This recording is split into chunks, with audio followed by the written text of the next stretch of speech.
You ready? I'm ready. Let's catch up. Last one. Hello and welcome to Edo's Catch Up. The last time it will be incredibly reverby. I'm Will. I'm Josh. And on today's show, I said it properly that time. I didn't even make a joke about the words. Today, the only show. I just said on today's show. It's the last show. It's the last show. Yeah. And there are no more mutants. Ooh. And chess may be the most dangerous sport of all time. Oh, next to eating Skittles. Right which is a next to sport. that. Because it's like, what flavor is it? Green. That's the sport. That's it. Yeah. That's the sport. you guess it after looking at it. What's the color? Amazing. Welcome to the last episode in this house, everybody. It's so loose. It is Saturday at the time of recording, and it'll be Saturday for the rest of this one. For the rest of the day. Yeah. For the rest of this recording. For the next 9 hours, in fact. Oh, yeah. Oh, Maths Boy coming out to play. Crazy, yeah. 8 hours, 41 minutes. There you go. Yeah. There you go. You'll know how long this podcast took to record if you say the time at the end of it. That's right. The catch up, we catch up. The first thing that I wanted to say, which it happened last Friday, which is weird that I didn't talk about in the last one. I think I forgot about it. It's true. Is this like while Ben and I were recording? Yeah. Or, Yeah. While we were streaming? So last week we ordered gammy chicken. And chicken. I will cough through this. He will. He's better, but still ill. Little coughs. Still ill. We've just traded. Will's still ill. I'm still ill. Are you still ill? Less ill. We ordered gammy chicken. I was fucking hyped for my chick sticks. They weren't chick sticks, or cheese sticks. And they didn't come. I was very annoyed. So what I did was... You were annoyed that I don't think I've had them before. Yeah, and you still haven't. You swore at me, You still haven't had cheese I almost did. No Could cheese have had my sticks. chance. I then ordered from Huckster Burger because I liked their shake. I ordered a shake and they had cheese sticks. I'm like, that's it. Because I wanted my shake because I really like the shake. Yep. So I ordered that and cheese sticks. Not only did the cheese sticks not come, I got someone else's order and it was... So I didn't get my cheese sticks. I didn't get my milkshake. You didn't get your milkshake either? And I also ordered a burger because I was kind of still a bit hungry. Didn't even get the burger. I got a fucking ranch mayo burger thing. It was disgusting. It was one of those like you open the box and it looks like cum. It's just there's just white everywhere and it's like a mess and disgusting. Yeah, it didn't last the journey. No, and this person was wild. They ordered that and like ranch chips. So I was like, oh, at least there's chips. And open that, white sauce Just everywhere. ranch all over it. Disgusting. Jeez. So I didn't get my cheese sticks twice and I also didn't get anything right the second time. It was a bad night for me. I don't even remember what I did. I didn't realize you ordered 2 things that night. Yeah. Well, you would have heard me scream, but it was a silent scream. That's how angry I was. Yeah, I heard that silent scream. Yeah. It was so silent I could hear it. Steve-O screaming. I just got fucking bees in my penis. That's right. What that was. Pretty much. That's me caught up. I didn't get anything that I wanted last Friday. That's very disappointing. Anything to catch up with you? Not really. All right. I just... Given you're so excited about it, do you want to kick off with your news? Yeah, I can kick off. Kick off. All right. I'm gonna start with the little cheeky teaser. Oh. This one also comes from Dolphin Pants and a little TikTok that he sent me. Of course. And was like, catch up suggestion. All right. Like, yes. Week to week, he's helping now. That's it. It's very helpful. So 2 weeks ago at the Moscow Open, a chess tournament in Russia, a chess playing robot grabbed and broke the finger of a 7-year-old boy. Wow. Yeah. Okay. Yeah. Why? So the boy, like it was a whole tournament. Yeah. I guess there were probably people like versing each other, but then there was robots to verse as well. The robots apparently can play like up to 3 games at a time. Yeah, okay. Which it's a computer, of course. Oh, right. It's fine. It could across 3 games like simultaneously? Yeah, I think so. Yeah, right. I was like, I mean, I could play 3 games in an hour. That's not special. Yeah. Robot. Oh, yeah. It can do multiple games at once. Yeah. Yep. Cool. Yeah, and it's like it's a computer, of course. It can. Yeah. Like it's not hard for that You don't need that much RAM for a computer to do multiple things. To do chess. Yeah. It's fine. Yeah. But essentially what happened was the boy jumped in too quick after the robot like sort of did its move and was going to take its piece, like his piece, and he jumped in to do his move because he already could see where he could go. Yep. And it grabbed his finger, broke it. Wow. There's a video. Yeah. So I can show you the Yeah. video. I can put it in as well. I want to see this poor boy. It's just the fact it goes, and I will keep it.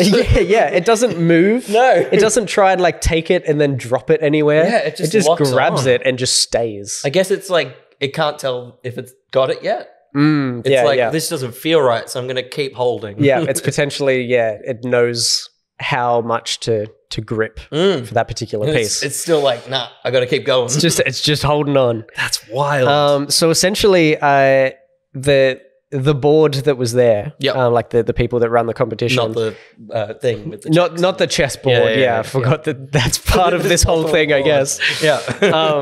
The people running it basically said there were certain safety rules and this child violated them. So they kind of like, it's his fault. It's on him. Which is nuts. Holy shit. This was so funny. I almost like burst out laughing when I was doing this. This was in the article. Quote from Sergei Lazarev, the president of the Moscow Chess Federation, said, this was the quote. Yep. The robot broke the child's finger. This, of course, is bad. It's like, okay. It's very Russian of great. them. It's very, yes. Yes, that happened. This is the fact. This is probably what you're being interviewed about. Thanks for the quote. Yeah. Like, it's so dumb. It's bad, though. I love it. It's also he also said that the robot had played other tournaments without any issues. Yeah. So they were like, so it's all on this child. Yeah. It's his fault. It is a 7-year-old child's fault. God damn it. The parents are prosecuting for damages, so they're suing. Of course they would. And the chess. This is just the final part. I read this in the way that I will say it now.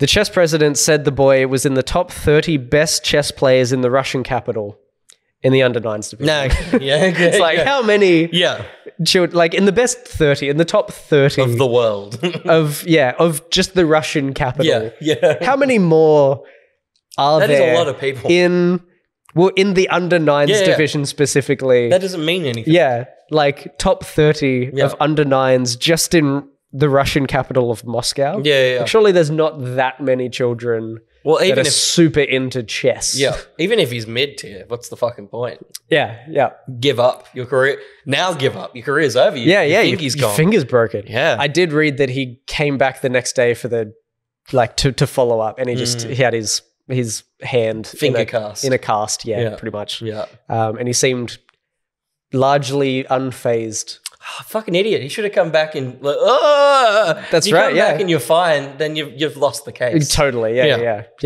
He should have stayed home. That's it. What an idiot. Yeah. There was also 2 people in that article named Sergei. Oh, okay. There was like a Sergei Lazarev and then a different Sergei later that had a different quote that was Sergei Smith. Somewhat unrelated, yeah. Yeah. But I was like, they were the only 2 people that seemed to be talking.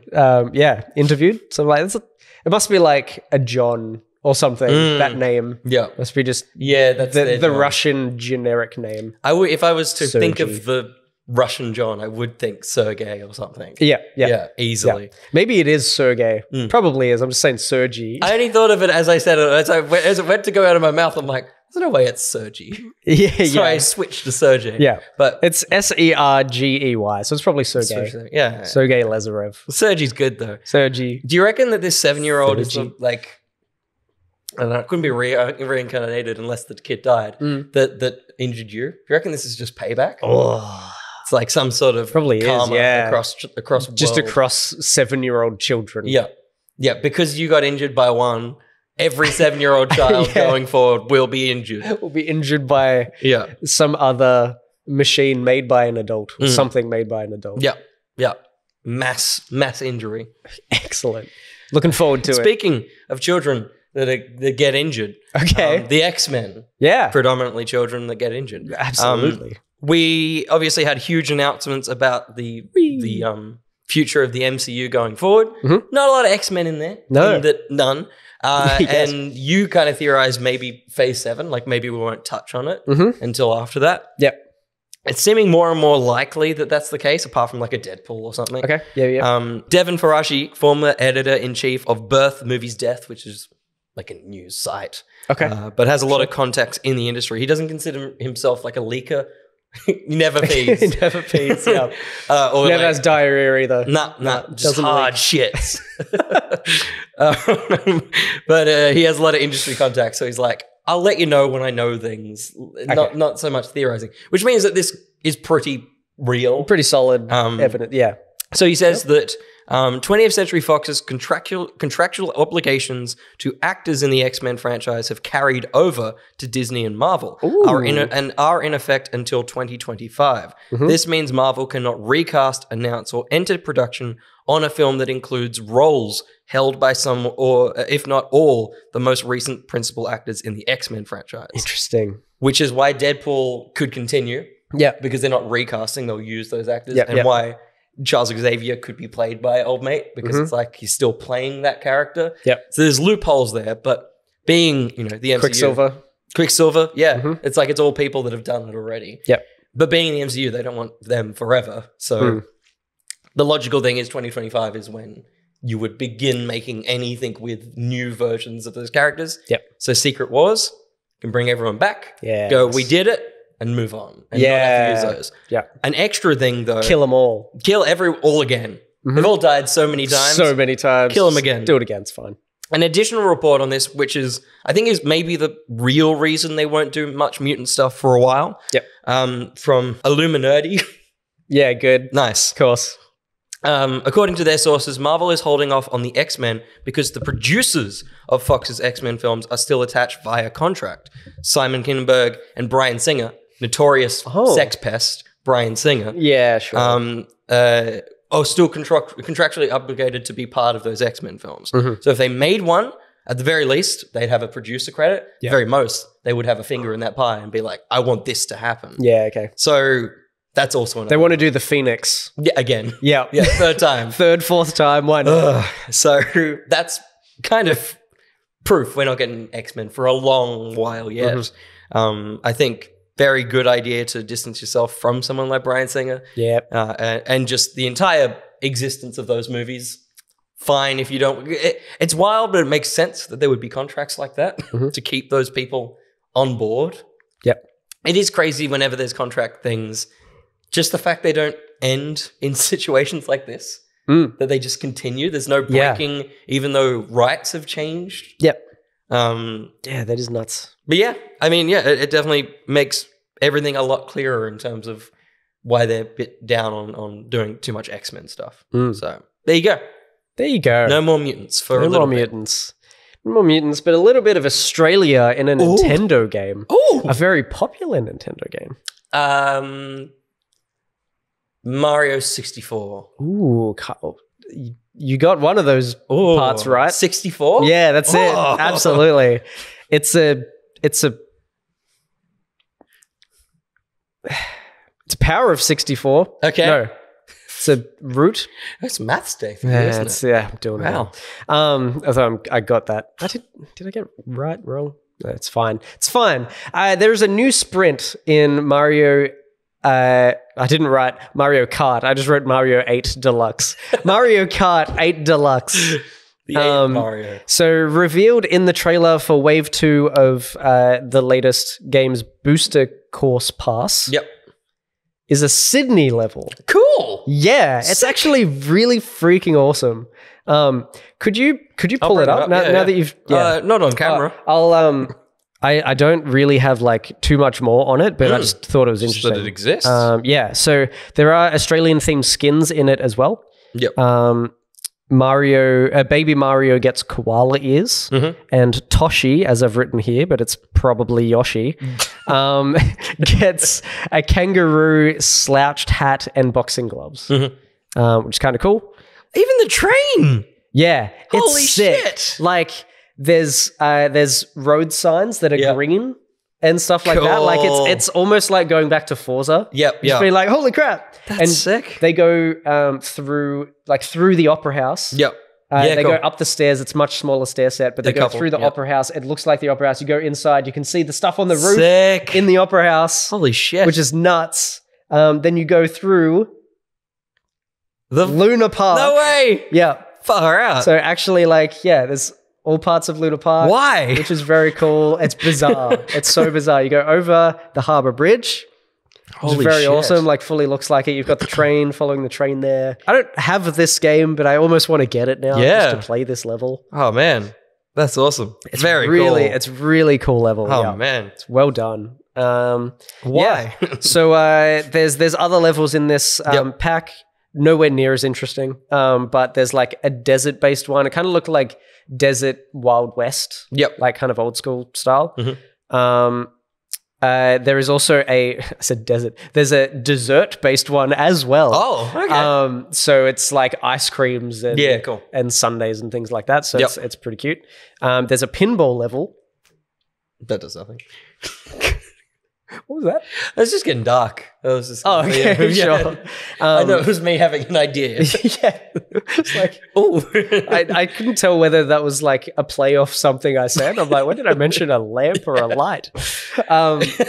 For audio listeners, Will just randomly turned on the lamp behind us. Yeah. And I was confused. There's a pinball level, which is very cool. So basically driving through a pinball machine. Yep.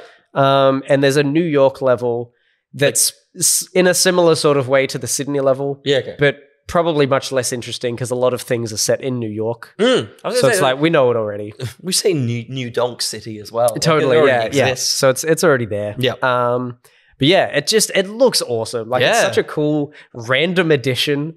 Like, of all places. Why Sydney?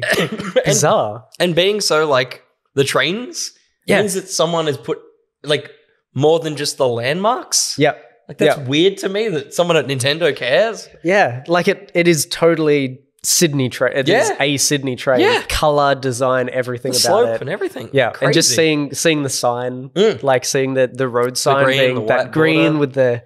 It's so sick. Like I said, it's like going back to Forza 3, being like, it's the bins, it's the sign, it's like everything. Far out. Sick. All right. Cool thing. Let's get that game. We should do it before I go to Sydney because otherwise it's not that interesting. It's true. Because if I go to Sydney, it's like whatever. We'll think about it. Monday. Yes, Monday indeed, Car. And there's no link to this. The Witcher 3 is currently not filming. It's on pause due to a COVID incident. Which is wild that that's still a thing, given like the world doesn't really do that anymore. Yeah, for sure. Yeah, like someone gets COVID, it's like, all right, stay home. We're gonna keep going. Yes, like it's fine. Okay. What was the incident? Do we know? That someone got COVID. Just someone. Yeah. Okay.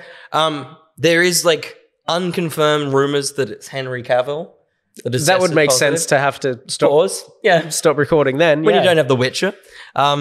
And the only reason I bring this up is that the similar incident, I couldn't find the record of it, but it definitely happened. 2 years ago when they were shooting season 1, Henry Cavill got COVID exactly the same time when the WoW expansion came out. And so people were like... And there's another expansion coming out. There was an ad for it on YouTube last night. Holy crap. So oh my goodness. Wondering if he's just staying at home. Oh, that's so funny. To play some WoW. That's so funny. Because famously he missed his call to be Superman because he was playing WoW. He was playing WoW. Yeah. He was too busy playing WoW. Yep. That's so funny. Yep. So... it's kind of the thing. But I also grabbed a list of games that have recently come out. And I'm like, what games could he actually currently be playing at home? The interesting thing is he is very much a PC gamer. Yes. That's his mainline thing. Yeah. But... Stray. It's not... I mean, you could play that because that's on PC It is on PC, yeah. So it could be Stray. Maybe he's a cat lover. I've also got Bright Memory Infinite.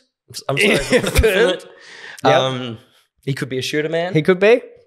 Baldur's Gate Dark Alliance 2, which is the remaster of a game that looks ugly.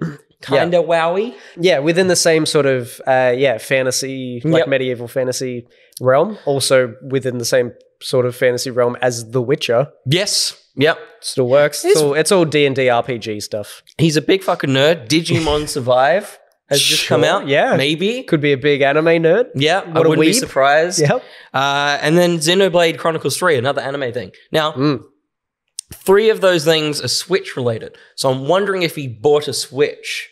Ooh, And he's like, yeah. I just want to play some Switch now. I just want to chill at home and play the Switch. Yeah. There's no news. I'm just like, Yeah. I like that just turned into pure speculation, baseless speculation on that's what we do here. who did it Yeah. and why. Yeah. And that Henry Cavill is just a big old weeb nerd. Big old weeb nerd. There's no way he isn't. He's exactly that. Totally, yeah. I'm sure he has one of those mouse pads with the boobs. Oh, probably, Yeah. right? Yeah, for Yeah. sure. And he just has to get rid of that during his topless PC build videos that he does. Yeah. He keeps it. He just put it in his butt. Just tuck it behind there. No one's going to look. Yeah. Everyone will think it's part of his huge butt cheeks as it is. That's right. Yeah. Just growth. Man.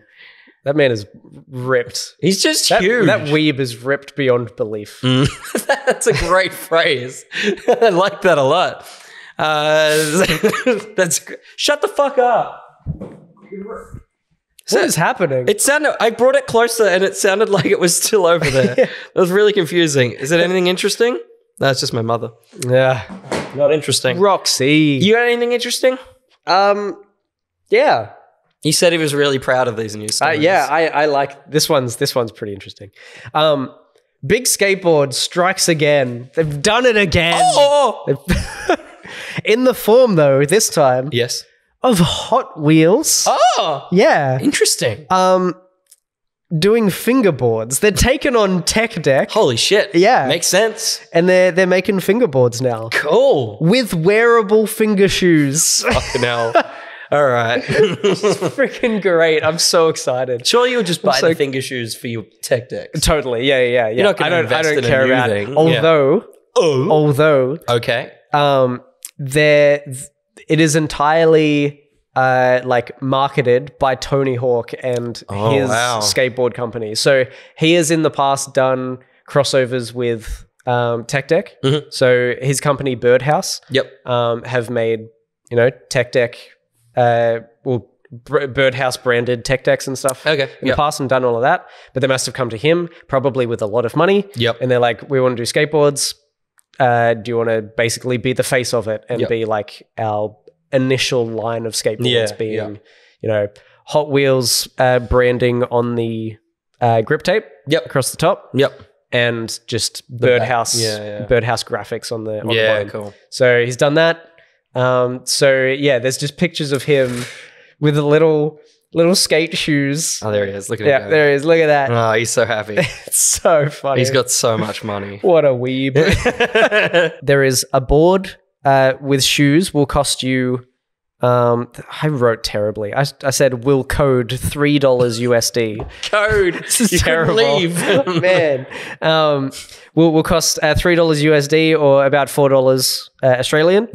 And you can get a collector series pack, which is that with a matching Hot Wheels car. Cool. And I think that was about $12 or something like that. So not too bad, but that's pretty cool. They're also selling obstacles. Like ramps and stuff, but one of them is called the Amusement Park Skate Set, which that's potentially that's what that is. So that's why it looks so insane. Amusement. Which includes a button to play music, such as Motorhead's Ace of Spades. Good. Famously one of the main tracks of the original Tony Hawk game. Good. The Ace of Spades.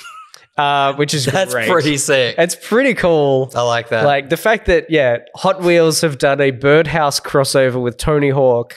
And also licensed the Tony Hawk, like one of the primary songs. That's pretty cool. It's pretty sick. So I don't know if I'll get like the skate park stuff, but I'm definitely keen for a laugh at least to get the shoes. Because essentially what they look like is they look like they clip on to the end. And so you put them on, you kind of jam your fingers in, and then you don't have to like ollie.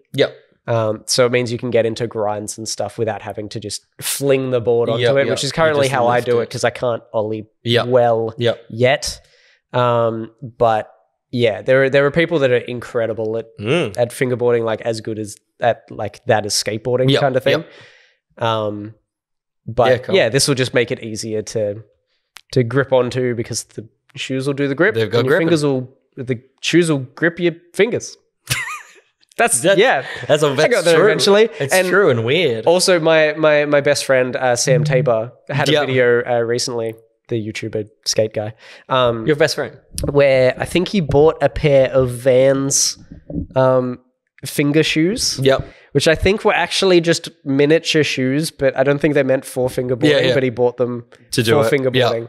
And it's a very like fun little video, but he was like, these still cost me $60 because they're proper, like they're not just plastic like those. Yeah, it's branded. full material, like fully branded, tiny shoelaces that you can do up and undo and stuff. Like it's a proper, properly made shoe, tiny like seams, like properly like, you know, properly seamed up shoes. Like these. That's a these shoes. That is a shoe. These are Van shoes and it looks like this. Yeah, right. So it's pretty sick, but like $60 is too much. For a tiny shoe. He probably made a lot of money off that video. Yeah, that was some branded shit. He makes money off that stuff. Yeah, that's some branded content. So good. Clearly, no one made any money off a little film called Tomb Raider from 2018. Heard about this. Yeah, because the rights have moved on from MGM. It's disappointing because I liked it. It was fine. Yeah, it was fun. Get her back. She was great. Well, she is definitely not coming back. Damn it. I mean, she could, but I think it may be a similar contractual thing as the X-Men thing in that if you do it somewhere else, it can't be our thing, basically. Yeah. Okay. There's not much more to this. GK Films maintains its stake in it. They're also a production company, but kind of the make us a movie portion of it is now up for sale. Okay. Apparently there's a bidding war. Like a lot of people want it and want to make a movie of it. Sure. And also there was a sequel was greenlit and was coming, but it needed to go into production before May this year. And it did not. And it didn't. Oh, and man. Probably COVID knocked that back. So it potentially could have happened. Yeah. But it just missed the spot. Because I think 2 months ago, I saw a quote from Alicia Vikander who said, yeah, it's still happening. I think they're working on it. And so, unfortunately, the sequel for Tomb Raider is a long way away.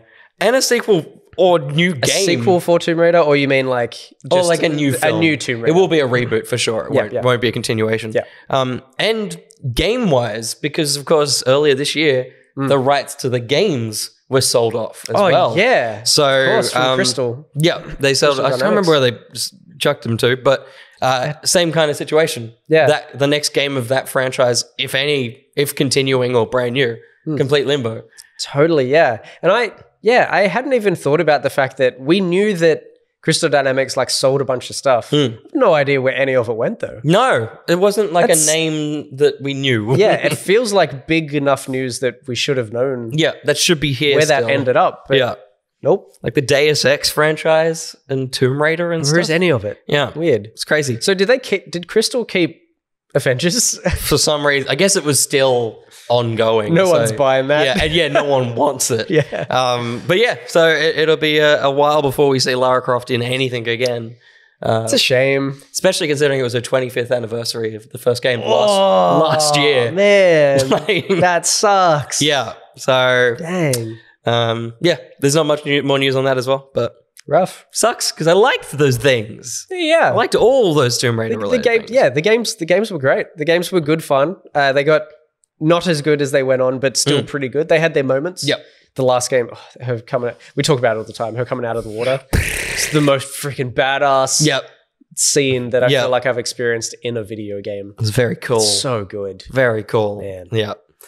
Sad. Good. But glad that news is done. News is done. Shall we? Sad but news. Sad but news. Here is but title.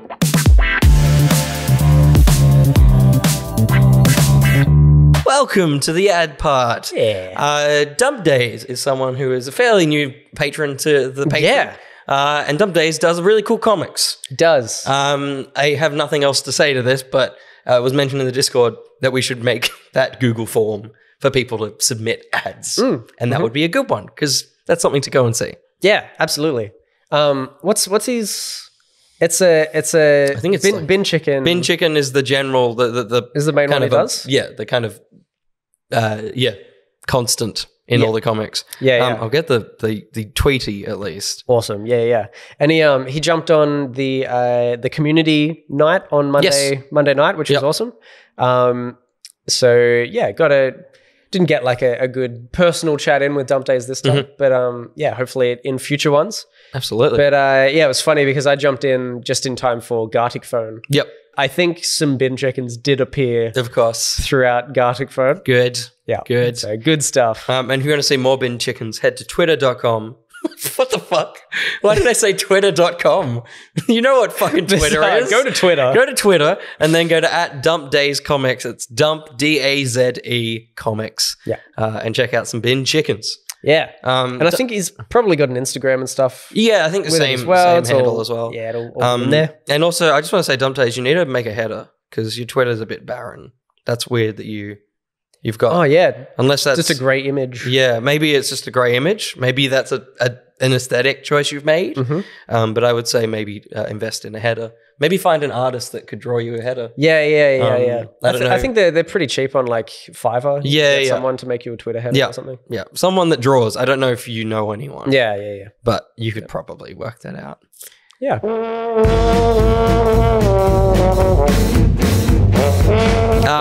Cues from You is a segment that exists in this podcast. Certainly if you is. want to submit cues, go to the Discord. If you want to go to the Discord, go to patreon.com/each of their own. $3, super secret Discord. Get into the hashtag #AskEtto and chuck them into a form. Yes. Josh. This first one is from Kid Picks 3D. Do you remember Kid Picks 3D? Yeah. Yeah, hell yeah. So good. No!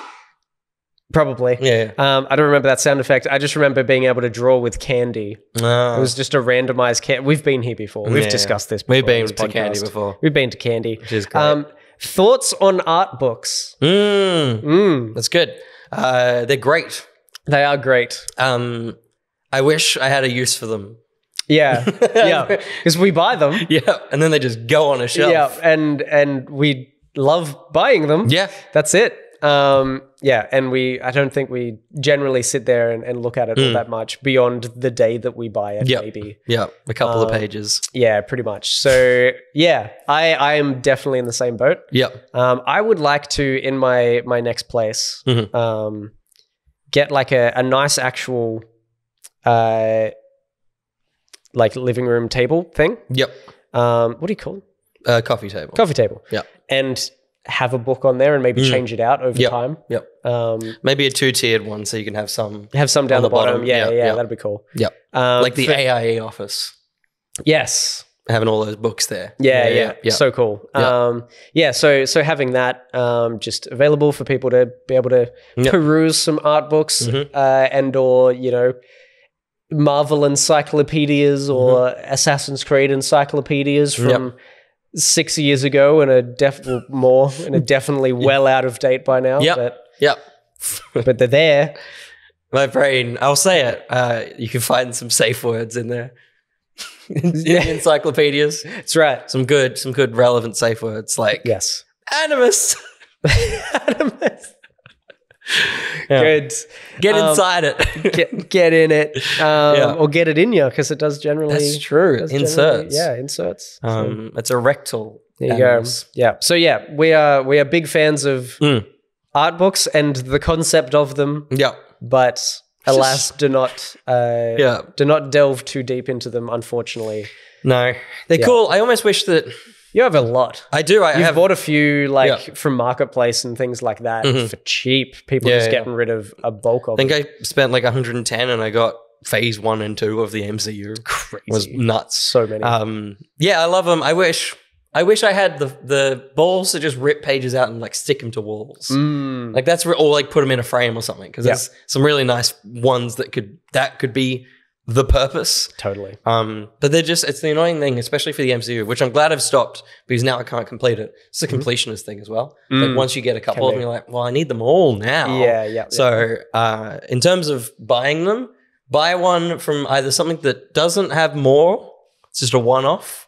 It's the Alice in Wonderland art book. Yep. Or buy your favorite movies of the Marvel franchise and make sure they're separate. So you're not like, oh, I need to fill the gaps in. Yeah, for Just sure. keep them nice and decent. Yeah. Don't fall into the wormhole of it all. Speaking of lots of things that happen a lot throughout the year, teaser image for a film coming out in 4 years asks, between D23, Star Wars Celebration, DC Fandom, and the several game company showcases, do we really need conferences like E3 and Comic-Con?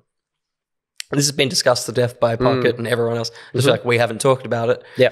I think we're probably in both camps. Yeah. Because I'm like, I like just having a trailer and going, oh, watch that now. But I also do enjoy the day of just like stuff. And it's like, oh, look at all this stuff that I can absorb all at once. Yeah. But like, I didn't miss it during COVID. I wasn't like, oh, it's a shame there's no Comic-Con because I'm not at it. And like, I don't think I've ever wanted to go to E3. Like, yeah, I feel like I have before. Like I've wanted to go. Gaming, I guess, is more my thing than yours. Yeah, for sure.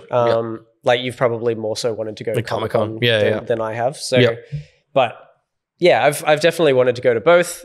But yeah, I don't know if I ever will go to those. And the fact that we do have much more like focused ones, like D23 and stuff like that, I don't care about the other ones. Because if they're doing their individual like day or weekend where they're like, this is all the stuff. PlayStation showcases and stuff. Totally, yeah. Like I would love a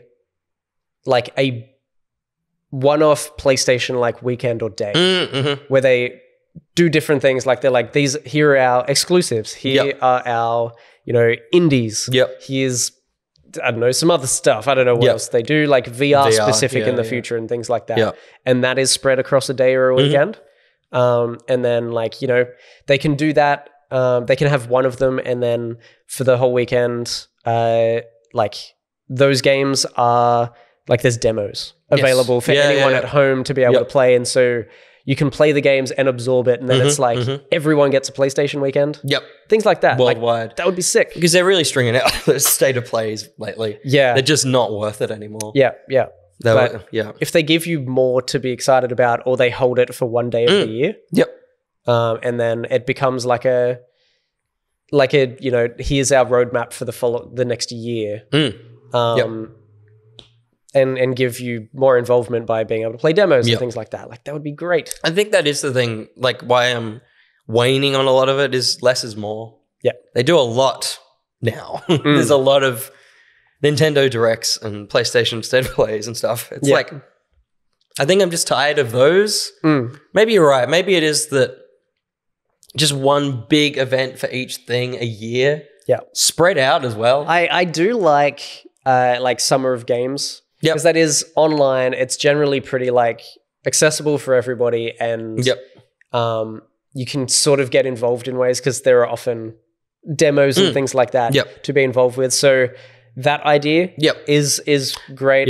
Even though, Jeff Keighley's too involved sometimes. The idea of like a like all of one medium kind of thing is crushed into like a couple of weeks. Like doing that. I guess it's basically Comic-Con, but just make it digital. We probably don't need the big... Well, I'm fine with the big whole event. H stuff. Just stream it out, man. We want to see it. Locking stuff away.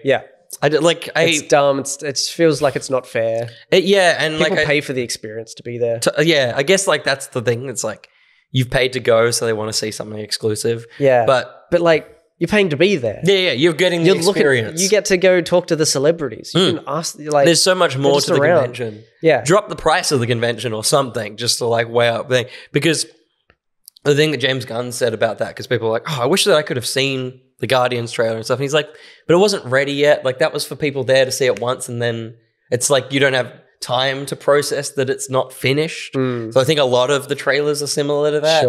Which is why they're like, you see it, but we don't want to be able to just loop it and see all the problems with it. Right. But I don't know. I just then don't show a trailer at all.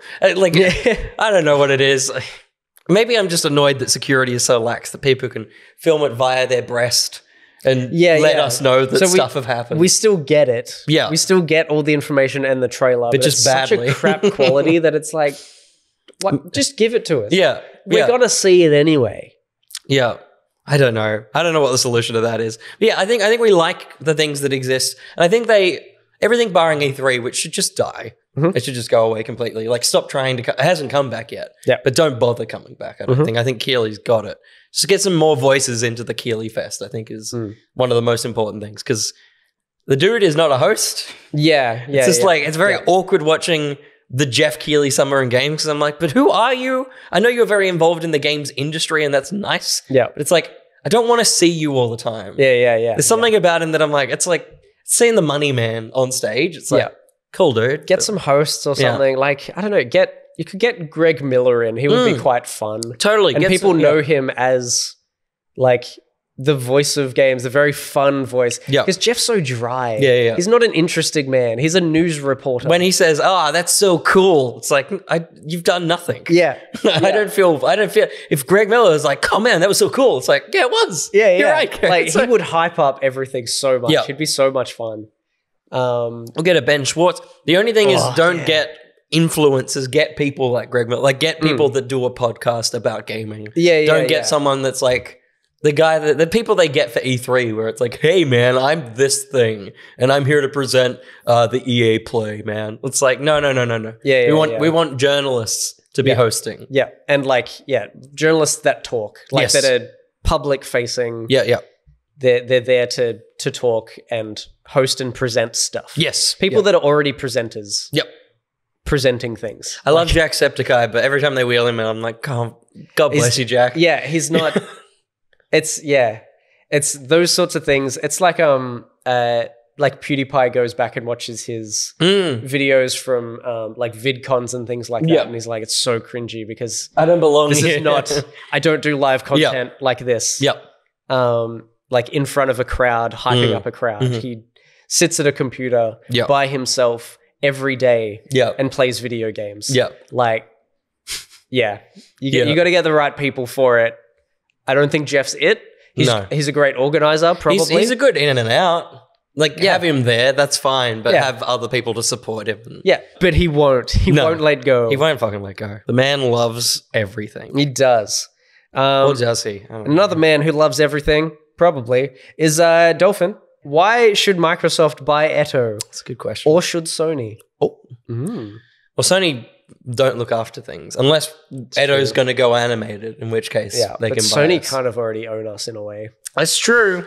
That's true. We just don't make any money off it. They make the money off us. They have us, essentially. That's true. But I guess, then that's the thing. We've given them too much free press as is. So even if they bought us, they wouldn't pay us well. Yeah. They're like, well, they just keep doing what they're doing. Should Microsoft buy us so that we talk about them?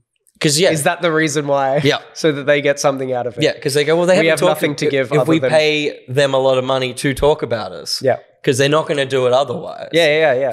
So it's not why they should buy. It's how we will get money from Microsoft. That's right.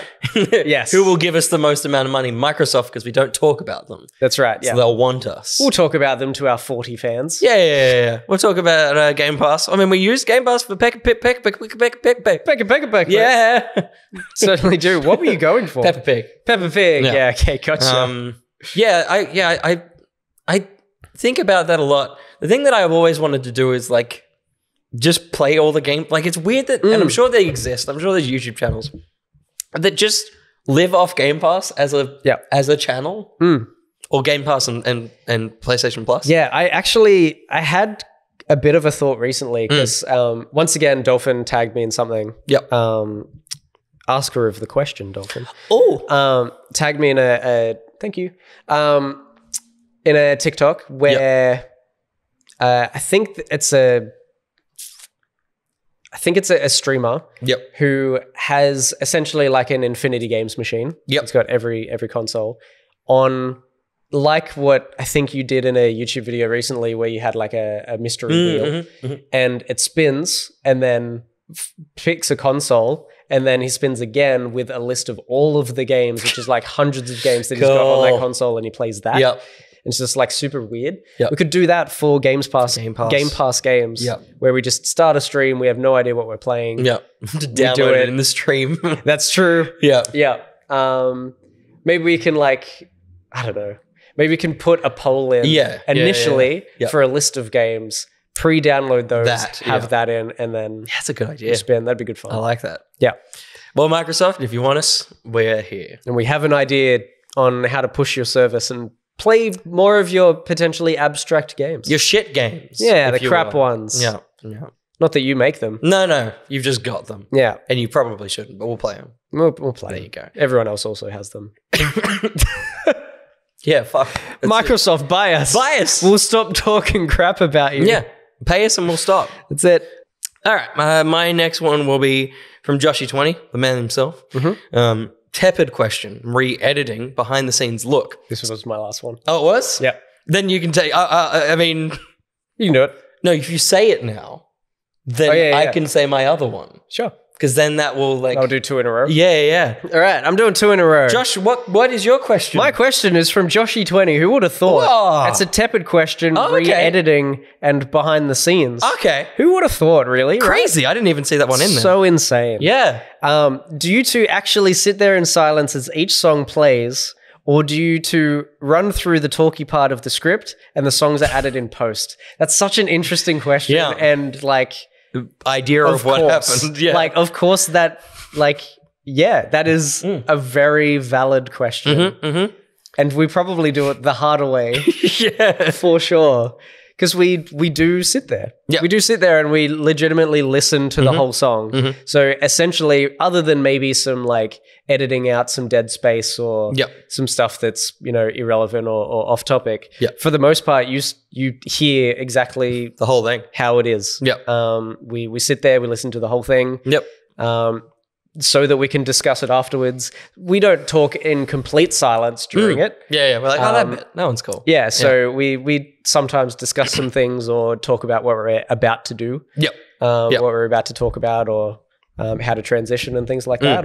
But we do often talk about the song during it. Do you have anything extra to add? Just that if you are ever listening and like, they came back with a lot of energy. It's probably because we just ran bits in the like something happened in the song, and so I mean, especially the next one that comes out, there's a lot of like when we come back, it's like we missed something.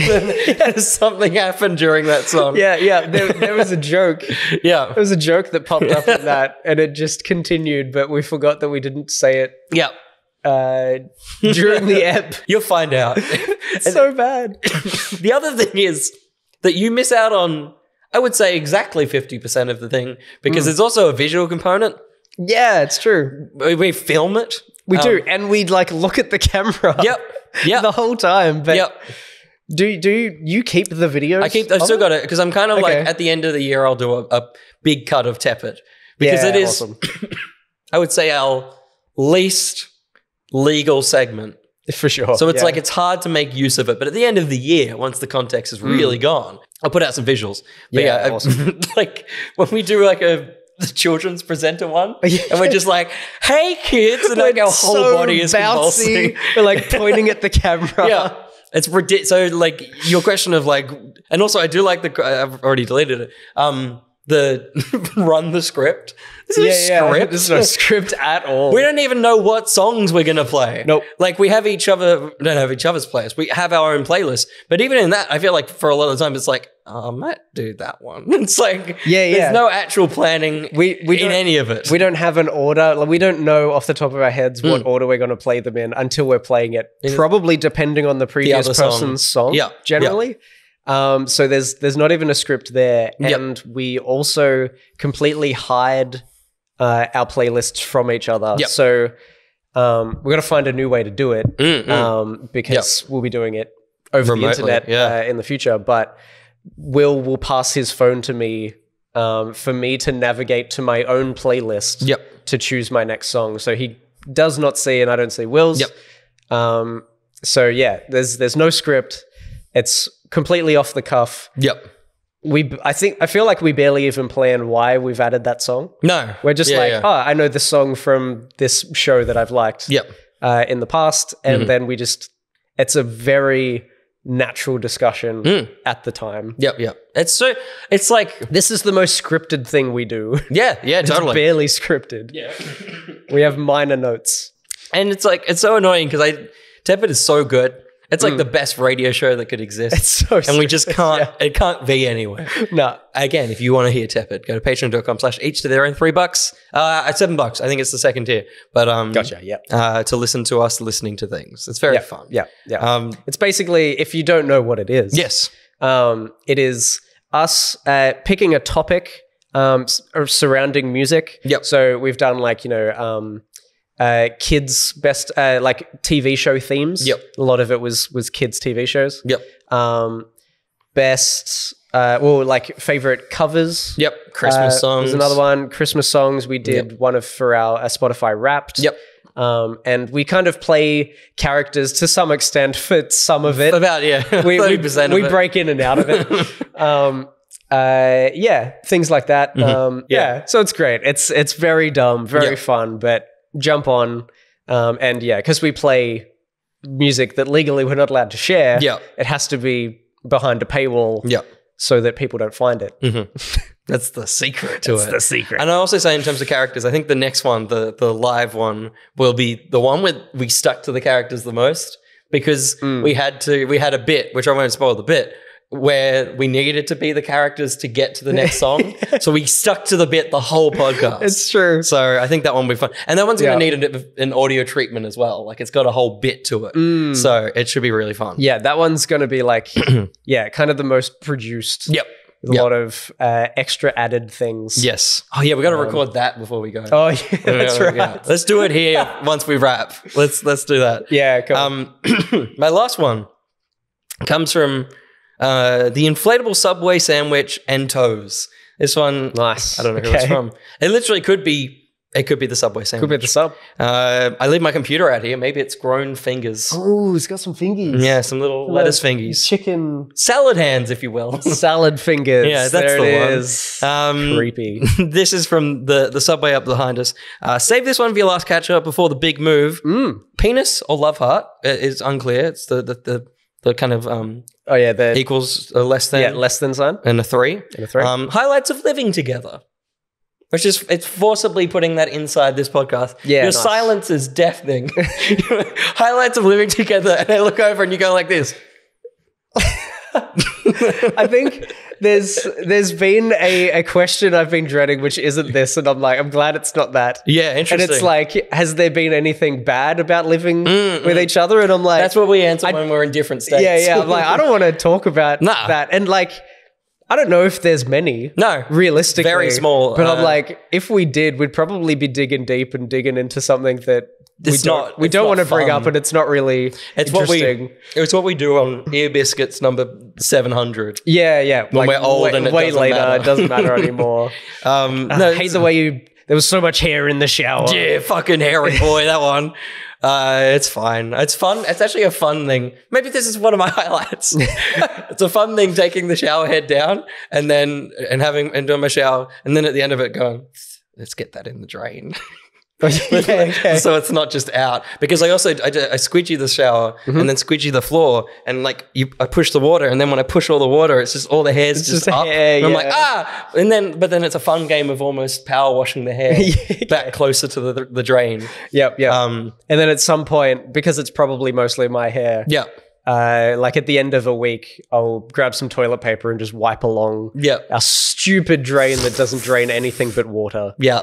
And wipe all that up to clean that up. I did a few with the vacuums, but it's just a lot of hair, man. It's a lot of fucking too hair. much. I don't know how I have any left. Yeah. But highlights. Silence. Deafening silence.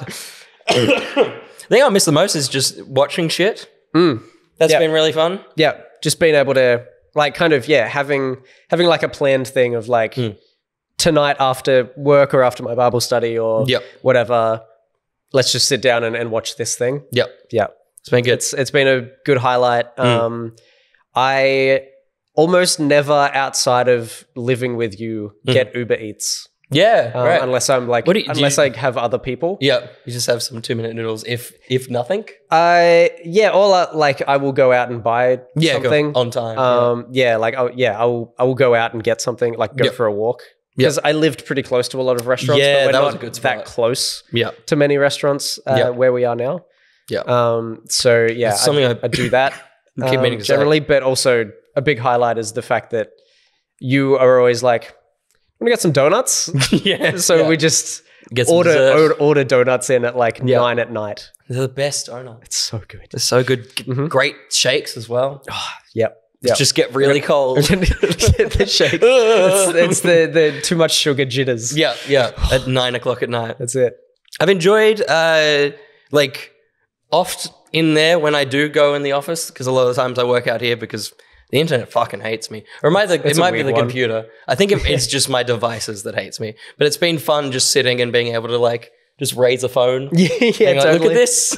Just disappear again. Instead of messaging on Facebook, and you can have like a good discussion about those things as well. Yeah, that spiral. Yeah. Which has been fun. And like kind of, you know, my gaming center is out here and your gaming center is in the room. So just either one of us, like we disappear to our separate areas and play games, and then every now and again you walk past and you're like, what are you playing? Yeah. And you'll like turn it off and be like, not telling you. This is for the rec segment. Yeah. That sort of stuff. Yeah. But I can't hide it that much it's on the out here. But and also it's good fun. For 60% of the time we've been living here, you've been playing Horizon. So it's true, yeah. You're just coming out and just sitting and watching me play that or finish Metroid. Yeah. That's always been good fun. Yeah. Doing these in person as well, because we hadn't done podcasts in person. I think the only one we did was Avengers Infinity War or something. I think we did one, like our first ever spoiler cast. We were in the same place. Yeah. But that was the only one. Yeah. But yeah, not like a sort of catch up or news thing or anything like that. This is the only time we've done it for the past 8-9 months, 10 months, however long it's been. So being able to do this in person. This is also, I think, the birth of That Will Do. No, I did it for my birthday. We did. That's right. We did one there. When I was So we did 1 or 2 here, I think, as well. Yeah. Which was good fun. Yeah. The Milks, having our own space to do milk videos as well. Another great quote. Having our own space to do milk. It's good. Imagine if we could do milk live, Joshua. Oh man, wouldn't that be crazy? Imagine. Did you put that in, by the way? Yeah, I did. Okay, good. I did. Maybe it'll happen. Yeah. Oh god, I fucking hope that happens. I hope that happens. Yeah. Come to PAX. Please come to PAX. Come to PAX. We have a thing. Yeah. It's gonna be great. It'll be very good. There's plenty of highlights. There's pre-sleep chats. Yes. Is a very strange occurrence. It's good fun. Yeah. But yeah, just standing pretty much like at the bathroom whilst kind of going in and out while we're like brushing our teeth or getting ready or whatever. It's like a half-hour session of like, look at all these TikToks or just like, any discussion is this. What's that? Just around the entire house. It's just standing in places and going. Standing over the top of someone, just having a discussion. Yeah. For sure. Judging how long until you need to sit. Yes. It's like, how long is this going to go for? Yeah. to hang around. Yeah, it's been good fun. It's been very good. And it's just made me go, and it's my highlight is knowing that flights aren't actually that expensive and that I'll be back. Yeah. We can come back. We can come crash. I would like to, at some point, maybe next year or whatever, maybe get some new lounges and get like a fold-out lounge that I can have people crash much easier. Yeah. And in a nicer way rather than, like I've got inflatable. Yeah, that's it. I got, inflatable mattresses and stuff. But it'd be nicer to have a fold-out lounge. Yep. I would have done it at the time, but when I had to furnish my apartment, when one of my previous housemates left and took all of the furniture, everything other than what was in my room, I had to fully furnish a house within a week, and it cost a lot. And so there was a lot of money-saving, unfortunate decisions I had to make, and one of them was getting a white couch. Yeah. Which is very annoying when you spill stuff on it. Or when you have a girlfriend that cries her makeup into the freaking back of it. Yeah. I didn't make her cry. No. It was her sister. Anyway. It was my makeup. And the fact that fold-out lounges are more expensive, so couldn't afford it at the time. Yeah. But at some point when I have more savings, I'll be able to improve. Are you gonna buy a new one of those stickers? So whatever coffee table you get. It's always just an amp thing. No, absolutely not. And how much this wasn't even mine. Oh, really? Yeah, this was my first housemate's, and he left it. Yeah. Why is it still here? I don't know. It's such a piece of shit. I know, it's terrible. If we're gonna start low lights, it's this fucking coffee table. First piece of furniture, buy a new one of these fuckers. Yeah. It just makes me sad. It's so gross, but it's not a good thing. Yeah, but also you don't need a new one. It's just one of those things that you're like, I can't be bothered to get a new thing because this functions. It's so functional and it's white. It just works. Yeah. It's whatever. But it's just rank. Yeah, it's pretty so much falling off. Yeah, there's just bits falling off. There's like water damage, which has damaged it more because obviously like parts of it have like rubbed off and then they've spilt water on it and then that's soaked into the wood and so the wood's raised up. This has become a real weird part of the podcast. That's fine. No one knows what's going on. Yeah, that's the last one ever. There you go. ETTO's done. We're bought by Microsoft. Yes, and then they dissolved us immediately. Yeah, but that probably will be something that I do replace because I will be buying some new furniture before I do. That's right. The bigger renovations and stuff in the apartment. So I will be buying like a wardrobe. And working that out. And at some point I'll buy like a queen bed, a nice big bed for the future of my life. A lot more crying. Yeah.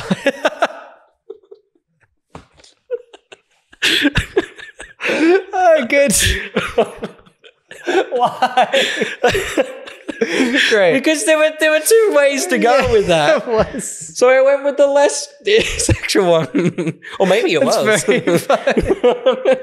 Oh, damn it. Yeah, but probably like early days when I go get the wardrobe. When I go get the wardrobe, I'll also get a coffee table. Yeah. Put some books on it.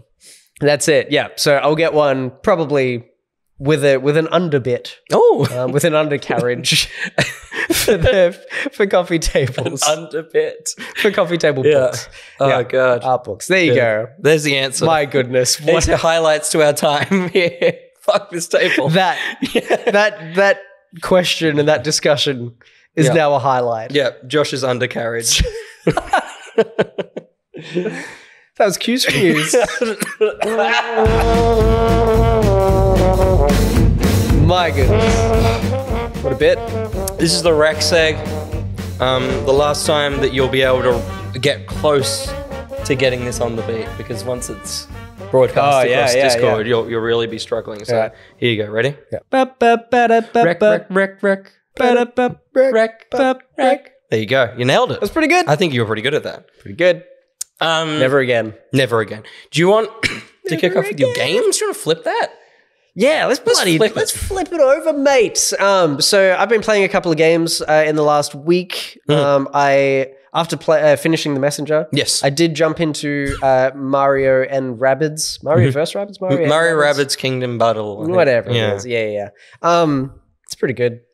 I'm sorry, like I know there's people probably listening to this that are like, it's so good. I don't know whether it just hasn't quite clicked for me yet. Yeah. But I'm at like World 1 level 9 or something. Yeah. And it's pretty good. Like it's fun. Yeah. But there's always like in Mario games for me in the past, I've kind of gotten to a point where I'm like, I think I get it. And I still finish it. Yeah. But early on, I'm like, yeah, okay. I know what this game is. I get it. There doesn't feel like there's all that much story. Yep. At the moment, maybe it does get like real good, which is why people are like, yeah, it's really good. Yeah. So if it does get really good, please tell me. Yep. To like push through. Tell me maybe give me a goal section to get to. If you get past this and are still hating it, then give up. Something like that. Yeah. So I'm still kind of pushing through. Yep. But yesterday, after finishing work, I was like, I don't feel like it. I don't feel like jumping in. Yep. It's feeling like a bit of a grind. I will continue jumping in the future. Okay. You'll get there. Yeah. I'll keep doing it. Yeah. But I jumped into the Pathless. Oh my god. Oh, it's okay. I know. One day you'll find a path. I know. I'll find it. It's missing. The Pathless, which I recently got on sale on PlayStation. Yep. I think it was a PlayStation Network or PlayStation Plus specific sale. And yeah, got the Pathless for like $18 or $15 or something, which is good. And it's great. Oh man, it is such a beautiful, like visually beautiful game. Yep. And the like traversal and movement mechanics are so smooth. You feel pretty damn in control very quickly with very little tutorial. Yes. Yeah. And no dialogue. Yeah. Virtually no dialogue, and no, like, it doesn't stop you. No one tells you how to do it. Yep. It's very like seamless. Yes. The way you learn how to do things, and you can just experiment and work things out, and you're like, oh, this is how I can. This is the game. How I can do this. Yeah. The only things are like, there's just the way you learn to do things is button prompts. Yep. And those button prompts are there as button prompts, so you know what button to press. It's not like press this to do this. Right. It literally just you go over to something and it's like press this, and then a thing happens, and you're like, huh. Yeah. Okay. And then you just know from then on that's how that works. that's how that works, and that's it. The first area is great because it's a fairly big but still wide and open and very much not linear. Yeah, that's right. Space. Yep. And there's just kind of like 3 shrines, and you have to get like a seal in one location, which is like a small puzzle. Yep. And then you go over to it's a water creature, is what that is. Yes, very good. Yeah. It's a good joke. It's a good joke after that. Sounded like someone else made the noise.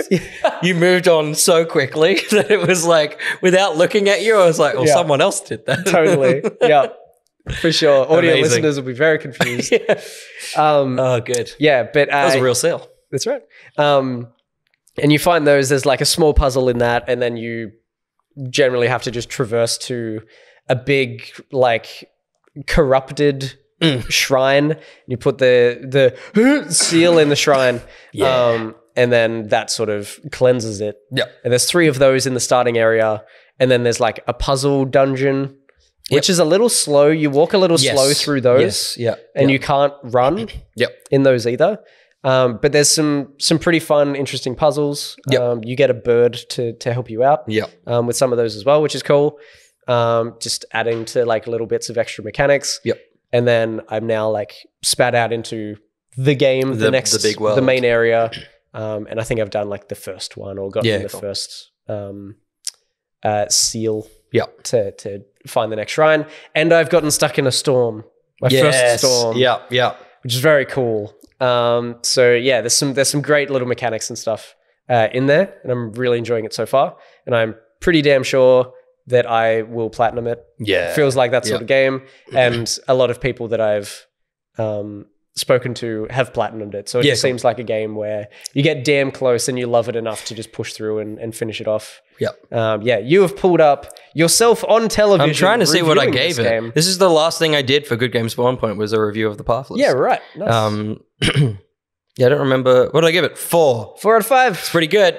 Gus was on it longer, but that man shouldn't be on kids' TV. He's fucking tired, man. Now it's making me want to go back, but I think it's the situation of like, it's going to take too long to get back into the fun of it. Yeah. Because I think I've got... It's a shame there wasn't DLC for you to jump back into. Totally. That would be cool. The end of the game kind of... there's so much more to do, it almost feels like DLC. Like there's still things to kind of tick off. Yeah. It's like, it's done, but there's also that and this and those. Is that part of the trophies?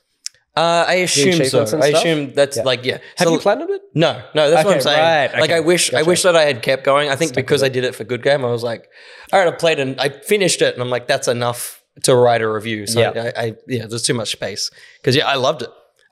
That fuckwit should have given it a 5. From memory, I really, really enjoyed it. Yeah, totally. And haptics? Yeah. Yeah, because I think it was like, came out... Some nice haptics in there. Before the PS5 came out, but it was also like a PS5 launch. Yeah. It was like Breath of the Wild. It was like, it came to Wii U. It came to both, but it was like it felt built for PS5. And I think there's some haptics in the because it's a bow and arrow game. Oh, so that's some, right. Yeah, some haptics in the triggers. Yeah, which is quite nice. Yeah, that's good. Yeah, it's great. Very good. This is 2 games I've been playing this week. We watched a bunch of stuff. We did. I'll kick off. I'll kick off with the most current, which is The Grey Man. Yes. We watched the film starring Ryan Gosling. Yeah, I was going to go for it. Yeah. And Chris Evans and Ana de Armas. This is the most attractive people in Hollywood. They're all the best. Just very, very good. So good. And then finding out who Ryan Gosling was married to and just being like, of course. Good. Solid. Yeah, of course he good was. on both of them. Yeah. But very good movie. I said it without knowledge of, but I said very much a movie for dads. Yeah. Apparently it is. Yeah. So my dad messaged me this Saturday morning. So it came out on a Friday. Yep. Last Friday, a couple of Fridays ago. Yep. And then my dad messaged me on Saturday afternoon, I think. Yep. My mum went out and I think dad was like, I'm bored. Just saw it on Netflix, chucked it on. And he was just like, I think this is my new favorite movie. And then the next day I had a call with my family. And yeah, during one of the dead spaces of a conversation, I think my nephew, he's almost 4 now, not quite. Yep. He was, mucking up a little bit or whatever. And so my mum and my sister were tending to him. Yep. So my dad and I were just sitting there and he was just like, so The Grey Man, how good was it, right? Yes. And he just wanted to talk about it. Yep. So I would imagine there's going to be a lot of discussion this coming weekend. Yes. Once I'm actually back and we'll be able to just sit down and we should actually have a chat about it. Dolphin tweeted it when I talked about How to Train Your Dragon, that Dad cried in that. He said, you should do a podcast with your dad. I should watch The Grey Man with Dad, and we should do a podcast with our dads. With our dads. About The Grey Man. That would be because I'm sure Dad will love it too. Yeah. We should do that. And we could do it digitally when I move in. Yeah. They'll be down. They'll be down here. Yeah. That's what I'm thinking. That's very a Saturday funny. or something. Let's do it. Let's fucking do it. And you got 2 mics. I got 2 mics. Yeah. Let's do it. I'll see if he'd be keen. Yeah, totally. If he doesn't want to be on camera, that's fine. Yeah. But that would be really fun. Go watch it. It's I think it's like 2 hours. It's a fun spy movie. It's very fun. Yeah. It's very, very good. Yeah. It almost feels like, to some extent, like a parody of a James Bond or a Bourne. Yeah. Bourne it's a James identity Bourne sort of. James Bourne. Yeah. There it is. It's good. Peak Ryan Gosling for sure as well. Oh man, just he's so annoyed. Yeah, all the time. He's just so frustrated at everything. It's so annoying that he is annoyed because there's so many points he could do a Gosling scream, but instead it's like It's not a It's like Yeah, he's like ugh. Just annoyed about this. He's just grumpy. Yeah, such a grumpy man through the whole thing. But it's so good. It's such a funny thing. Yeah. Once you take this of us saying he's very grumpy, and remember that as you watch it, because it makes it so much funnier. Yeah. Because he's so dry. He never gets angry. Yeah. He's never he's really in pain. Even he gets stabbed and he's like, oh, come on, man. It's like you stubbed your toe, but he's been stabbed in the chest. I'll move on, man. It's fine.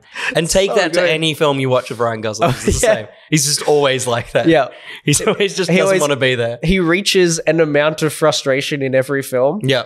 And sometimes it's La La Land. Yeah. And he's frustrated to a point, but he gets to that level of frustration when he gets stabbed through the hand or something. Yeah, he's not bothered. How is that the maximum level of frustration? Love it. More Ryan Gosling. It's so good. The other thing we watched together, we're burning through the X-Men. We are. Joshy. Yeah. We're actually doing it. And it didn't take a skateboard. It took a Marvel San Diego Comic-Con. It did. Convention. That's it. It's fucking weird. It is. It's not...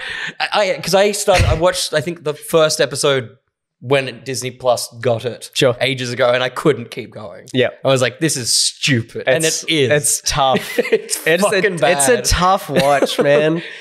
We get it. Yeah. It's just, everything happens so quick. Yeah. And nothing lingers. No. There is no time for any emotion to happen. It's just story beats story progression constantly. I appreciate everything about it. I see everything that what they're doing. You see the stuff they're doing in the comics. I see why the X-Men movies are the way they are. Because I'm like, I don't think they read comics. I think they watched the show and made movies based on this show. Because like the movies don't feel like comics. They feel like this. Yeah. And it's like, I see why everyone I work with knows X-Men. Because I'm like, well, yeah, if you watch this, you know the X-Men. It's for sure. You see everyone. Like, everyone is in this show. Yeah. It's consistently, it's for that reason. Yeah. It's pretty good. It's cool to, like, it's a Marvel show. It's we talked about today. It's the Harley Quinn show without the humor. Yes. Where it's like, it's the whole Marvel universe in a show focusing on the X-Men, but there's bits and pieces of other stuff as well. Yeah. You see like little bits of Captain America and stuff like that, which is cool. Yeah. It's cool to see him. And I'd be intrigued. I'm sure we could find this out easily given the show finished in 1995. Yeah. Whether there's more of that, like less just background stuff or like actual characters come into it and stuff. Yeah. I just want to know if Deadpool's in it. They keep showing Deadpool. They keep showing him, yeah. I don't know. It's weird. But yeah, fun. Really fun, weird show. We watched all of season 1. Yes. We're a couple of episodes in season 2. Yep. The end of season 1 was great because it actually wrapped up all of season 1. Yeah. In like a fairly satisfying way. Yep. But my goodness, there's just parts of it. Like they do flashbacks to give you extra context about things like Storm. There's a flashback for Storm and it's basically just like a close-up of her face. She looks very scared. Yeah. There sounds like there's a war or something. She's just very terrified of something happening. Yep. And I think there's like a bit of the house she's in collapsing around her. There's some rubble and stuff. Yeah, and that's it. Yeah. That's all you get. And it's maybe 5 seconds, if not shorter than that. Yeah. And that is the flashback.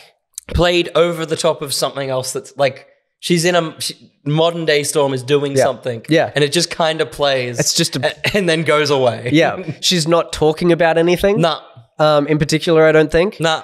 But that leads to one of the weirdest plot points that comes up occasionally for some reason. It's really weird. Yeah. But it's the fact that Storm has claustrophobia, which we then looked up, and that is a comic book point. Yeah. And I'm sure they go into way more... we found out more context because we were like, is this a thing? Yeah. And why is this a thing? What the hell was that flashback about? Yeah. And we looked it up and like... back in, I guess, Africa, she was in a war-torn country, and a building collapsed around her and she was trapped under rubble. Yeah. And so we had to go to a Wikipedia to get more context from comic books about why her having claustrophobia was a thing. Yeah. And so there's a point where a building collapses around her and Cyclops yells, "Help! Storm's claustrophobic." It's so weird. It's so weird. It's like, a building just collapsed on her. You should probably save her. But his just main... in general. A building collapsed on your friend. Yeah.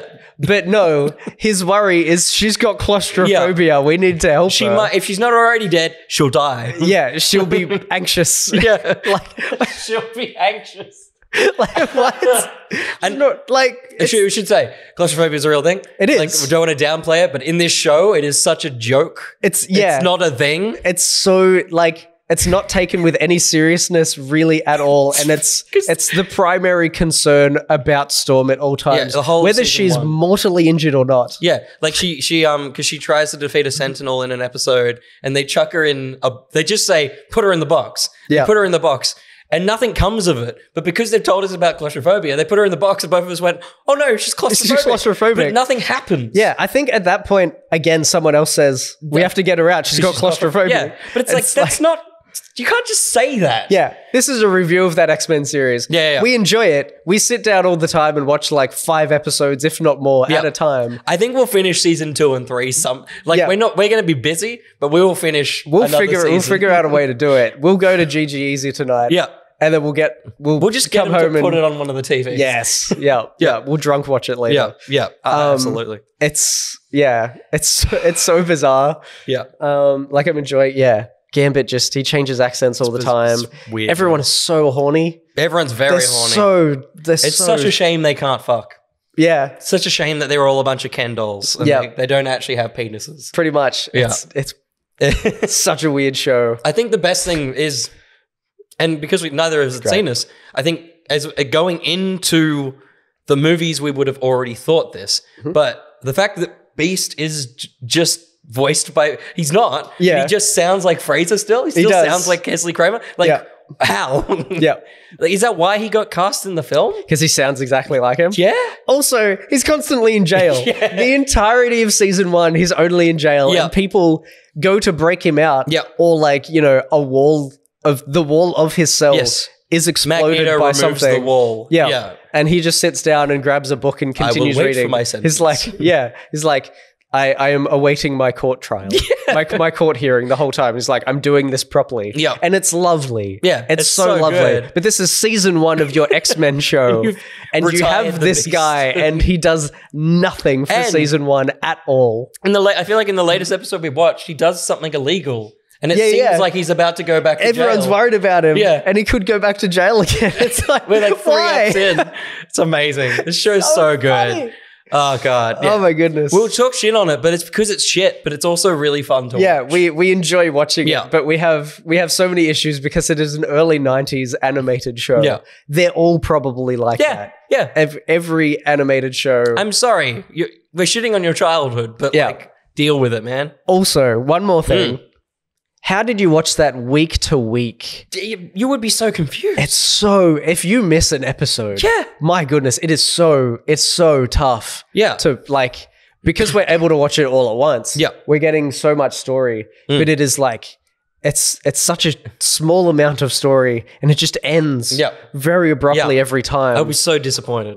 Yeah. It would be so tough to watch on like a week to week basis. Yep. Yeah. It's crazy. I don't know how you did. But I'm glad we have all of it to watch. Yeah, absolutely. I think that's the only way that we are able to watch it. Yeah, I wouldn't be able to. Yeah, if this was dropping, I wouldn't. I'd be out already. It'd be so tough. I wonder what they'll do. Like, this is the 97 show. Like, it's true. Yeah. Is it going to be, and we haven't gotten to the end, so it may be very structurally different by the end of the show. Yep. But is it going to be that? Like, is it going to be insane? Are they going to write it as structurally quick and confusing and stuff? That's another highlight. That's it. There's always an ambulance. Always ambulances or people beeping each other at our four-way intersection. Yep. The other thing I did was when you were out on Thursday night, I had planned to. This was on my list of movies 2 weeks ago when I got a fat big burger. I was like, tell me what movie I should watch. And I had Solo: A Star Wars Story. I had The Nice Guys. I had Lego Batman, and I had good choices. I know. All of these. They voted for Solo. I watched Solo because of them. Nice. The other one was Deadpool, and I was like, I was like, that would be fun. And then I was thinking about it, and then because of X-Men, I'm like, I want to watch this. Yep. You were out long enough for me to watch both of them. Whoa! I just sat. I was like, well, yeah, I watched the other one, and I still went. I went to bed before you were even here. I watched both of them. Yep. And then I got up at 4:45 in the morning. Man. They're fucking great movies. They're so good. They're still really, really good. And number 2 is good, but it's like, and number 3 is going to need to do something different. It's as good, but the other one exists. It's like if Deadpool 1 didn't exist, I would love Deadpool 2 more. Yes. But it's like, well, I've already seen this and you did. It's a very safe sequel. As much as there's time travel and stuff, it's like, it's very formulaic. Like, you could write the beats of both films, restructure the first one to be chronological, and you could marry up each moment to a similar thing. So it's like, it's really good to watch like I did as a duology. It literally felt like a 4-hour X-Men episode. Yeah, because it was like, it's such a consistent story as well. But yeah, super, way more fun than I thought it was going to be watching it now. Yeah, for sure. I would love to go back and watch, because I now know who Cara Dune is. Yes. Yeah, Gina Carano. Yeah, because I am now aware of her. Yeah. It would be interesting to go back and see, because when you told me like, oh, that's the girl from I'm like, is it? I don't remember. What are you talking? Yeah, like I remember the character you're saying she was. Yeah. But she was bald. Yeah. And just seemed like such a generic person that I was just unaware of. Well, she's not bald. She's got hair. Is she? Yeah. Bald is Negasonic. Ah. She just looks Okay. normal. Yeah. I mean, I watched it. Yeah, You would know. You would know. Yeah, she's not bald. She just seemed very short hair. Like a ponytail. So you really Don't remember need to go her back at to all. watch- Yeah. No. There you go. I put it in the Discord, but it's very unfortunate. I mean, she won't come back. But her and TJ Miller as well has been incredibly cancelled. Yeah. So it's like, it's very weird watching these films and going like, you guys are gone. Unfortunate. But TJ Miller was always the part of the movie that you're like, I could do without you. For sure. Yeah. I never really. And he's always a character in everything where you're like, yeah, I don't know if I'm okay with you. Yeah, totally. And because it's a kids' film, the only time he's good is Big Hero 6 as the stoner surfer dude. Yeah, for sure. Because his fucking jokes, it's so boring. Like watching the bloopers for the Deadpool films and hearing him do that joke more of like, you're like a this with a thing inside it. You're a this with, it's like, fuck, you're just nonsense. You know? But it was funny watching Deadpool 1's bloopers. I think one of the jokes when he's sitting on top of the boxes when the Agent Smith guy comes out, and he had a line that he throws out, and then there's a beat, and he goes, "The fuck am I even saying?" Like even he goes, "That didn't make any sense." Like, excellent. So yeah, definitely watch the Deadpool movies. I think Deadpool 1 especially. Similar to Deadpool 2, wishing that I think if no other movie like that existed, it would be heralded as one of the best comic book movies. But because so many people have done it since, it's kind of like, it's fine. But it's like, no, this is the best one. Yeah, it gets a little bit like washed out with the rest. Yeah. So Deadpool's. Quick question, just jumping back to TJ Miller and Big Hero 6. Is that character in like the animated series and did they get him back? Or That's a good question. The animated series recast is him? pretty much just Baymax. Okay. There's just no one. It's just Baymax. I think it's Baymax, Hero, and the mum. This kind of sure. it. Yeah. But yeah, I'm not sure. It's a good question. Yeah. Devil Rex? No. Devil Rex? Kind of. Oh. You sort of missed one. We watched Harley Quinn. Oh, we did! First 3 episodes. I have one more after this too, but we watched the first 3 episodes of the Harley Quinn We'll try this again. animated series. That didn't Yeah, kind of. Harley Quinn animated series, season 3. Yes. It's very good. Yeah. It's like just as good as season 1 and 2. Oh, yes. Which was essentially one season anyway. Yep. But it's great. It's so good to be back. It's so good to have all the characters back, plus a bunch of new characters. More that focused. fit in so well too. Yeah. It's great. It's really good. It feels like they've trimmed the fat whilst, adding new stuff in. It just feels very streamlined. Everyone feels like they've settled into their roles. The one thing that I think will get there as a show, I think they're struggling to write Harl Ivy as a couple. Yeah, okay. It feels like, and maybe it's the point of the show, it feels like they're still writing them as friends.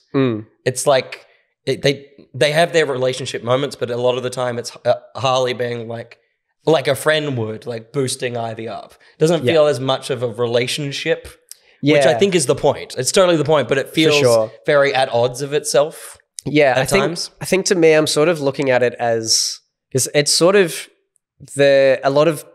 some of that kind of resolves itself. Well, part of they have conflict, basically. Yeah. They've got conflict and they sort of resolve it in Ep 3. Yep. But I think it's sort of like two people that were friends who liked each other, very quickly got married, and now they're together at all times with very, very different personalities, trying to work out how to make this relationship work. And they love each other enough that they want to make it work. But they're still figuring it out. Because they were friends and now they're not. But now they're like, together so often that figuring it out. And so, I think there is that conflict that makes it hard. It's sort of hard to watch because I don't know what's happening. Because they still feel like, they still feel like they're friends, but they're in a relationship. And so they're like, but they're having sex. They're having the bangs. And so I think it's all part of it. Like, for sure. They're like suddenly living together, doing everything together. How does this now work?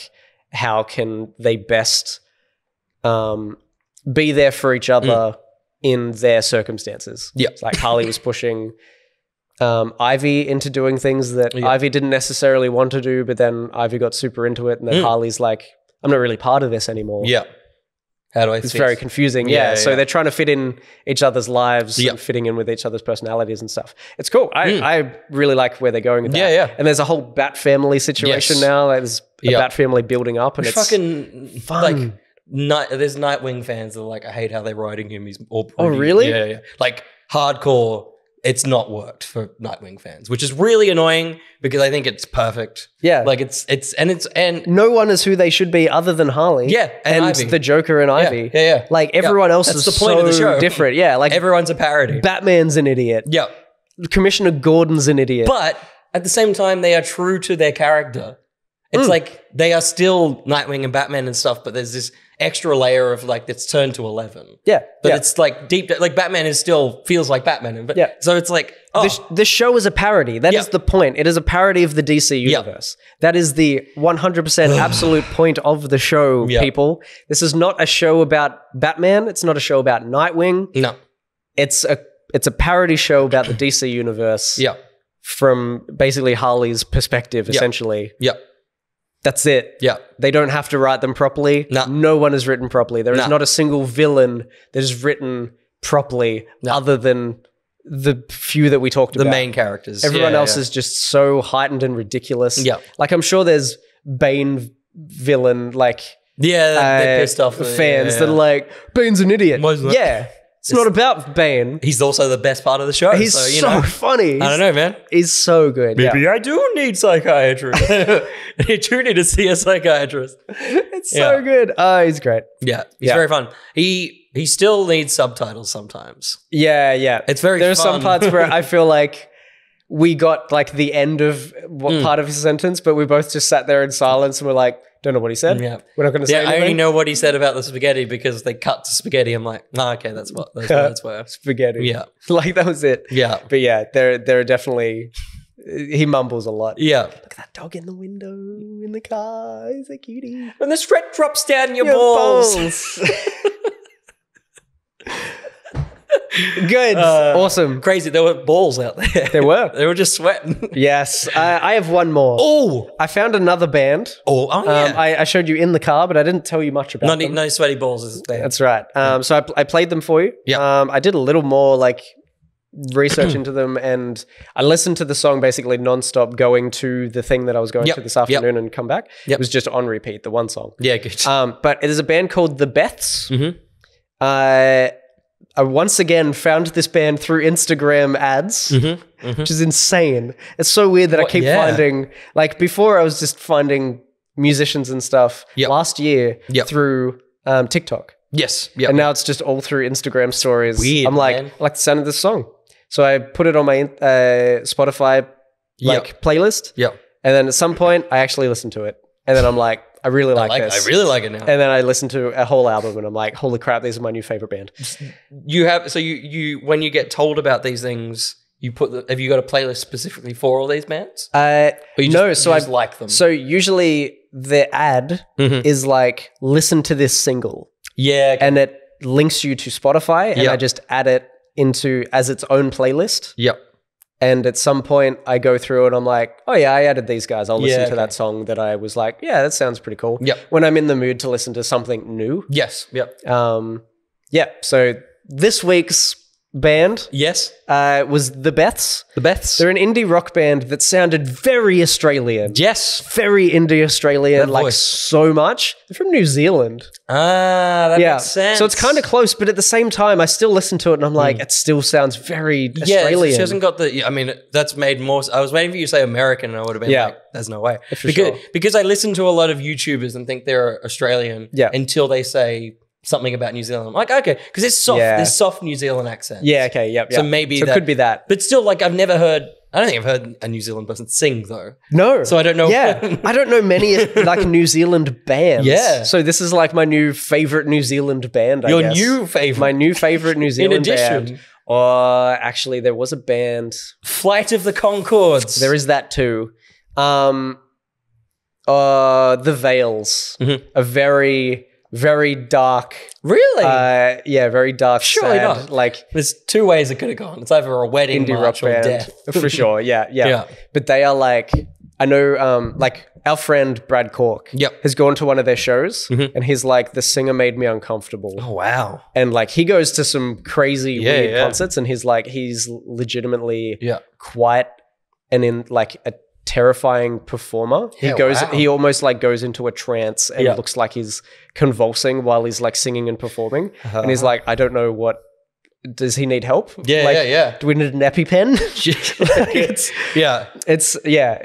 So that's the Veils. Anyway, the Beths, they're very fun, upbeat, like indie rock band. You enjoyed them? Yeah, I did. They're pretty fun. They remind me of a happier band, or version of the band called Soccer Mummy, who are an American band, very much like that indie rock with a female singer. Kind of fairly softly spoken female singer. That sort of thing, but very much more like upbeat version. So the single that they put out is a song called Expert in a Dying Field. The music video is them like, I don't think it's a single shot, but there is part of a single shot where they're going through a house. And they go into different rooms and the different musicians are in different rooms. And there's a shot of an old guy, probably one of their dads, who seems to be like an electronics engineer and is repairing very old electronics. So the whole idea of like expert in a dying field, he's repairing like old cameras, old speakers, old like, record players and stuff. And at one point he does get a record and put it on. And it's like, it's kind of making a renaissance like records and stuff, but that was a dying medium for quite a while. And it's a cool concept. But having listened to it now, and literally at one point when I was driving home, I realized that Spotify has lyrics that will follow. And so I had it in my thing, and every now and again I was looking over when I was stopping at traffic lights and reading the lyrics along. So I take them in more when I can.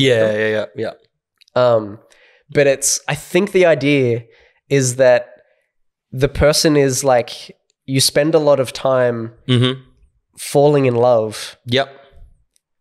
And you become an expert at it, but it dies. Nice. Or love dies. I don't know whether it's you're an expert in the love in this relationship and the relationship is dying, or whether they're saying overall love is a dying field of expertise. Like, it's not something people really do anymore. It's love seems to be such a fleeting concept at the moment, which is just very like, it's cool, but they talk about it in such a cool way. I think along with the music video, the pre-chorus or maybe the first half of the chorus talks about like, you can't stop, you can't rewind, which is rewinding and stopping and stuff feels very like VHS. Rewinding a VHS stuff, or a tape. Because you go, oh, can you go back? Like 10 seconds or whatever. But rewinding doesn't feel like you do that anymore. It's a very specific word. Rewinding feels old tech, whereas now it's can you go back? Their music is very, very fun. Very cool. Go check them out. It's good. It's good stuff. Oh, that was a lot of wreck. What a pod. Good pod. Wreck. You talked now about it's been a good pod. Yeah, we got it. Look, you've been with us from sun up to sundown. You have. It has gone down. It has. It's gone down. It's gone down. This pod. This stuff's gone down. It is now 5:17. Yes. I guess it's been 2 hours. That is, that's true. Exactly 2 hours according to the recorder. Well, there you go. Crazy. Yeah, that's true. You did the thing. You read the I read the Times. Holy shit, well done. So that was the pod. That was the final catch-up in this room, in this location. Far out. Which is very wild. I don't think it'll be the last bit of content. We're going to milk it for the last couple of days. We will. I don't think... Bear in mind the next 3 weeks, I think content will be a little bit more scarce. Yes. As we've tried to do in our meeting, we'll make up for it. We'll bring in some extra peeps. But I think for both of us, our next 2 weeks are going to be pretty hectic of resetting and setting in. So bear with us as all that sort of comes together. But we have some pre-recorded stuff. We do. No Ben stream for a couple of weeks. Not until the end of August at the earliest. No Josh and Ben. Melbourne mates, Halo hunks. We'll have to, if it's that much time, come up with a name. I'll make a thing. Yeah, so that you've got some branding for that shit. We'll do it for sure. But things will get back in action very soon. I hope you enjoyed this longer podcast. Yeah. And for video watchers, in a minute cuts and stuff. The camera keeps dying. Light keeps going. Yeah. A lot has happened, but it's been a good long final pod from the ETTO Hype House. Woo! Woo. Yeah. Get your subs out. Subs out for the boys. Subs for subs. Subs for subs. Excellent. Good. I don't think there's anything else to say. No. Let's go into the city and eat and drink. I'm going to smash a widow. Smash a widow. There's a drink. It's called the Widowmaker. Yeah. That's what that's referring to. Yes. Don't cancel him. Or do. Microsoft.